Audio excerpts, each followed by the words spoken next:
So, let's dragon some balls. As I've said before, me getting an anime is a very recent thing.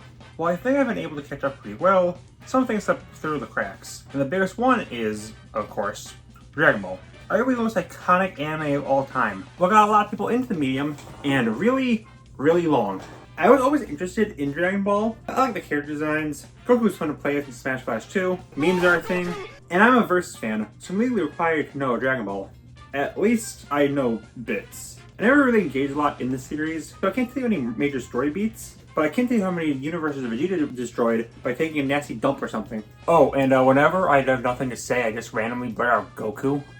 It's kind of my equivalent to Peridot saying Claude, which is the most autistic thing I've ever said. I made this.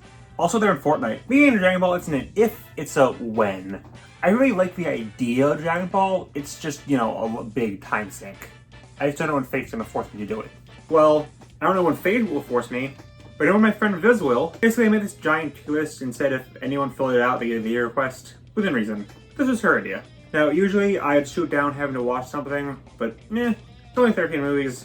Might as well. Oh yeah, I should clarify, this is just the 13 Dragon Ball Z movies, which according to Viz are all non-canon. There's 2 more, but they're set up for Super and Canon, so I don't gotta watch them. She says I don't, so yay, less effort! I know very little of these movies. I know a few of the villains exclusive to them, but that's it. Also, just to hammer in that I know nothing, I think it'd be fun to not research anything for these, and just based off my own limited knowledge and what the film show. Now let's just say, so grab some balls and pop it over 9,000, because this is every Dragon Ball Z movie reviewed by a non-fan.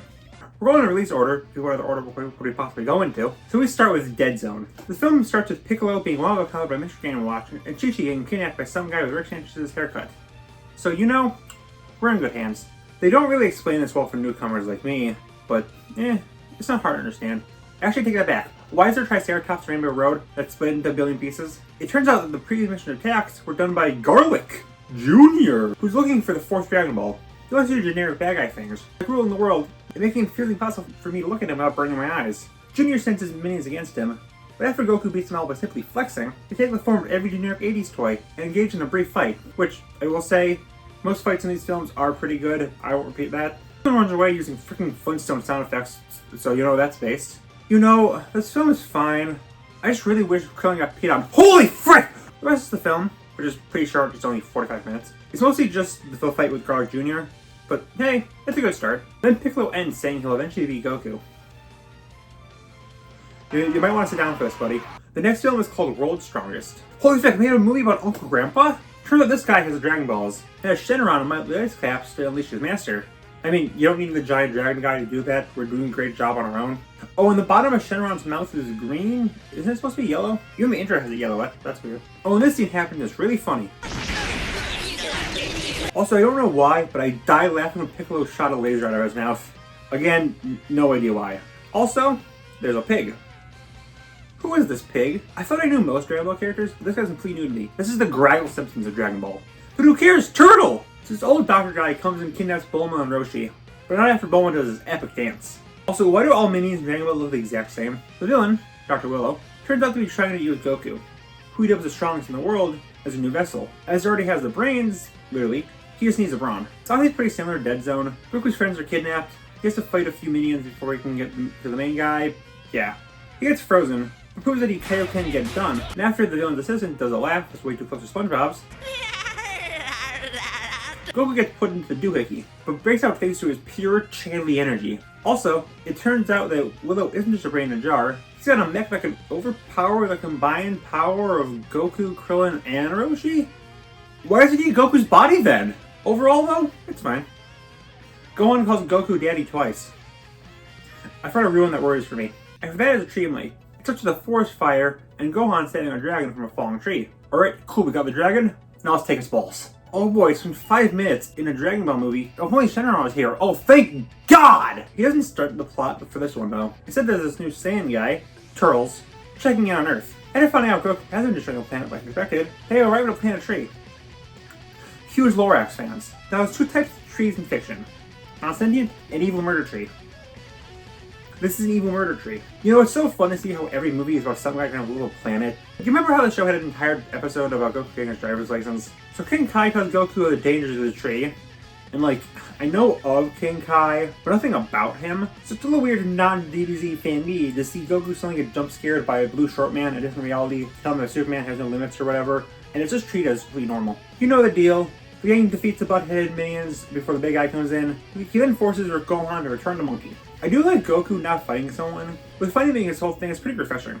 But since dragons are one of the 4 things all boys must like, unless it's race cars, dinosaurs, and superheroes, you guys calm down when the dragon from before appears. Trolls does what you expect. Okay, so I feel like I'd love Piccolo if I watched the show, but I'm tired of him being nothing but a living war effect in these movies. Please, just have him win one fight, it's not a big ask. Also, wait, I saw jokes of people saying Goku was dropped on his head as a kid, but, and like, that's real? That's canon? That's the only reason he's not evil? Iron Giant basically did this exact thing years later? What? And a Spirit Bomb isn't enough to beat him. He needs a Super Spirit Bomb! And yeah, that's all I have to say about this. It's fine, yeah. Oh, and Goku and Gohan dying of cancer are pissed. Lord Slug, sadly, does not include Super Saiyan Java. Instead, it starts with Gohan annoying Piccolo, who's in the exact same location as the final shot of Tree of Might. Does this take place immediately after? Oh, and the dragon's back. He's ambitious. Don't even pretend! This is terrible. Actually, no, it does turn out that music is so bad it hurts Piccolo.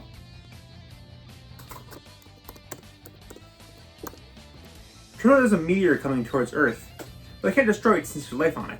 Krillin, though, still thinks they should, which is funny.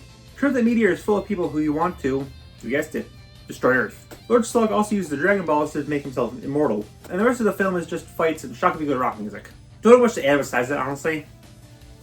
It says the most bored-sounding yell of all time. Cooler's Revenge, despite the name, is actually the first appearance of Cooler, arguably the most iconic villain of the movies besides Broly. He's Frieza's brother, and he is coming for revenge after the death of Frieza. The film starts with an evil dictatorship destroying Goku's old home before his dad can send him off. Oh, okay, that's what people compare him with Superman. Besides, it's just a Saiyan child. He's no threat to us. Hey, don't worry, bro. Nothing bad will happen to you because of this. You know, I'm so used to the adult version of Gohan that it's so weird to see the films use exclusively kid Gohan so far. At least weird for a non-fan. I don't know if this is dub only, but the rock songs they use always go hard. This clip is funny, so I'll play it. Why isn't that Toad on his own world where he belongs? Frieza blew it up! Oh yeah. Okay, so maybe it's just me being unfamiliar with the series again, but I truly did not know Cooler had any form besides the Spike Head one. I mean, it makes sense. He is Frieza's brother. I knew that, but as far as I knew, this was his only look. I do really like Cooler though. He's probably my favorite of the villains so far, mostly because of his look and voice are really, well, cool. Anyways, Dream Piccolo specifically looks at Goku. Goku magics a bird into flying, and then he kills Cooler. Also, holy frick, Piccolo wins a fight for the first time ever? So yeah, this is pretty good. I'm glad we'll never see Cooler again. The next film is called Return of Cooler. Oh, motherfucker. This is the first film appearance of Mr. Popo. Am I allowed to say anything about him? No? Okay. So it turns out that somehow Cooler returned. And he's back for revenge. Revenge squared, I guess. Also, he's a robot now. This scene is raw, though. It's called instant transmission. I know. It's one of my favorite techniques. Your favorites? Oh, and the animation of him overgrowing the arm goes hard. Great. We're not gonna make it much longer. There's only one way. And that's really all there is to this film. I know I've been saying, and then Goku fights a bad guy a lot, but that's basically all there is here. That's a reminder detour where Muscle Man nearly got cut in half. This really is just a 40-minute fight scene. Still, I like it well enough. Also, this is the first time Vegeta appears in these films, which is notable.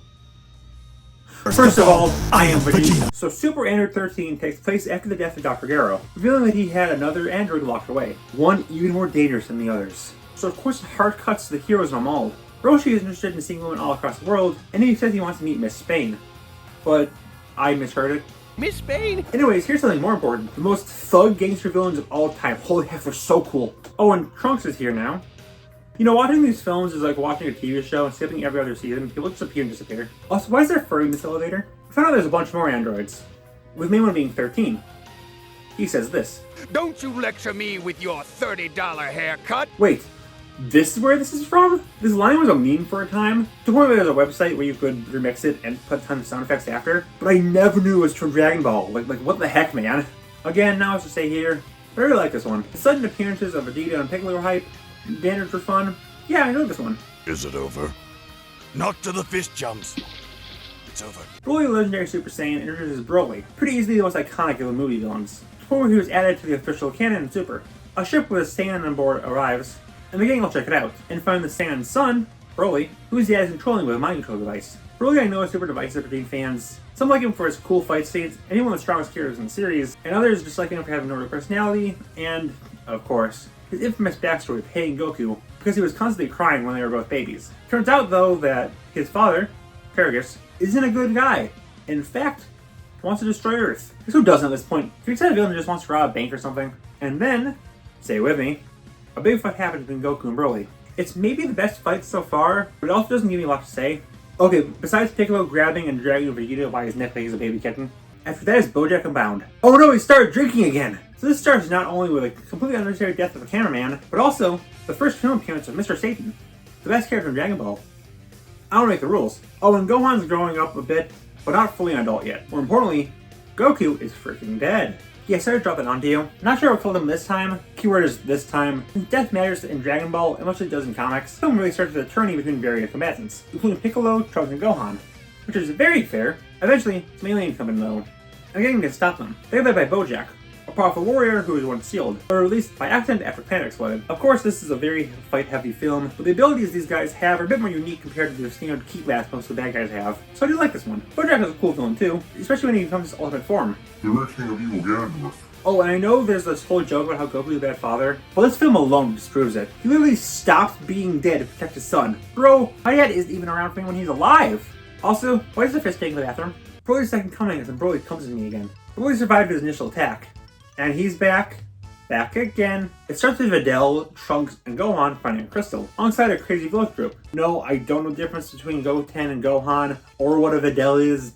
I'm just rolling with the rapid fire punches. Anyways, Goten gets angry that he can't get an apple, and Broly, from a different planet and covered in crystals, hears the screaming and comes up and beats up everyone. We've done it, we got the best movie of all time. Oh, and there's a very necessary, please trust me guys, fight with a T-Rex. So Broly jogs the frick out of two children before the two split up so Goten can find the 4-star Dragon Ball. After Goten takes a piss though.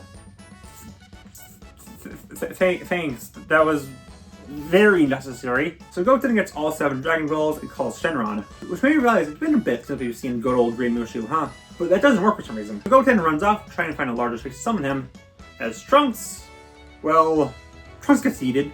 God, if only this film had a second pissing scene. Oh, thank you, God! Legendary and most powerful Super Saiyan, beaten by 2 children. What a walnut. Anyways, Broly beats up 2 children for like 30 minutes until Goku suddenly appears and kills them. Okay, I can now see why Broly is controversial. This film isn't very good. Good thing he's finally dead, though. Wait, didn't I say this last time about Cooler and he immediately returned? Motherfuck! So this one has Mr. Satan being threatened by Android 18, whom he owes money to. Also, just gotta say, thank God, this is my only exposure to Android 18. People already say I have a blonde MILF kink thanks to Rosalina and Cynthia, and if I liked her too, I couldn't recover. Anyways, another guy comes in and challenges Hercule to a fight, so they and 18 go to some battle arena where the host has made bio-warriors to fight for him, including, of course, Broly. I don't really have much to say here. Didn't really care for it. Bio things are fine, I guess. Yeah, nothing really to say. Good to know Broly does not have a dick though. Fusion number 1 has a demon named Nimba, accidentally released from Underworld, who in turn releases all of his denizens, including everyone's favorite racist. Janemba is also a complete dummy moron with a mental state of a child, but ridiculously powerful, providing us with some fun to fight scenes. But the main thing is, again, all the dead people coming back, including Hitler. Like, actually, literally Hitler. He is canon in Dragon Ball. And then Janemba becomes Hazbin Hotel, and he does this, and it's raw and cool, and this film is mostly fights that I don't want to recap. Plus a nice reunion between Goku and Vegeta. Also what I believe to be the first time they fused, but it's awesome, and I really enjoyed this one. And this leads me to the final of the main DBZ movies, Wrath of the Dragon. It starts with a character that looks a lot like Chrono, which makes sense as they're both made by Akira Toriyama, being defeated by chicken? A lot of the film is based around Gohan and Videl as the superheroes Great Saiyan Man 1 and 2, and I love them. They are dorks. And the best characters in Dragon Ball. Trunks finds the Chrono guy from earlier, and it turns out he's being chased by Skeletor. It turns out, though, that this guy is a warrior from the future with a sword in Ocarina. This film ripped off Zelda! Zelda ripped off this film! The villain, Hoi, tries to convince Trunks that he is not, in fact, evil. He's a big-headed red alien. Obviously, he's using the ancient dark ninja technique of being a liar, and Trunks finds out the time traveler, Tapion, had his planet destroyed by Hoi, and is trying to prevent that from happening again. Sadly, big monster. It's another, guys, I don't have much to say, but the action is cool. But guys, the action is cool. Kind of like the last film, it's fun to see these guys fight a large monster instead of the standard Saiyan. Tapion is cool too. Yeah, this is a good movie. And a good way to end this watch through. Also the funniest villain death of all time. Slaughter them all! And that's all the DBZ movies. Despite my lack of knowledge on this series, this is fun to watch movies. I'm sure I get more enjoyment out of these if I had more context on these characters, but most of these are really fun. Ranking, I think these mostly even because the last two Broly films. If I had to do worst to best, Broly's Second Coming, Bio Broly, Return of Cooler, The Tree of Might, World's Strongest, Lord Slug, Broly was the Legendary Super Saiyan, BoJack Unbound, Dead Zone, Cooler's Revenge, Wrath of the Dragon, Super Android 13, and finally Fusion Reborn. These are fun. You've ended up constantly getting different dubs for the films I watched. Sometimes Goku's voiced by his normal voice actor Sean Schemmel. Other times he's Wolf. Eventually, when I have time, I will walk through the entire series, though Sailor Moon is probably the next big anime I experience. Still, I gotta thank Viz for giving this little push. I also have to thank her for giving me the ultimate no you whenever someone says they won't watch a video I make because they don't care about the topic. Because motherfucker, I made an entire video on something I don't know. It's especially nice to keep these all looked. After the unfortunate passing of a series creator Akira Toriyama, it's been a while since he's passed, and this video was planned since November, but I started watching these coincidentally a few days after his passing, and you know, I get it. I get why this guy is so important. Like, look at almost any series released after. You would see clear influence from Dragon Ball. That's not mentioning the other things he worked on like Dragon Quest and Chrono Trigger. This man truly was an inspiration, and if I didn't grow up with the series, so many of my friends did, and I'm glad I can finally give it some respect. Especially considering that before this, I only saw one piece of Dragon Ball media before. Thanks for watching, and okay, you're probably wondering what the other piece of Dragon Ball media I watched was. No, you're not. I watched Evolution like a decade ago. I won't let you get away with this!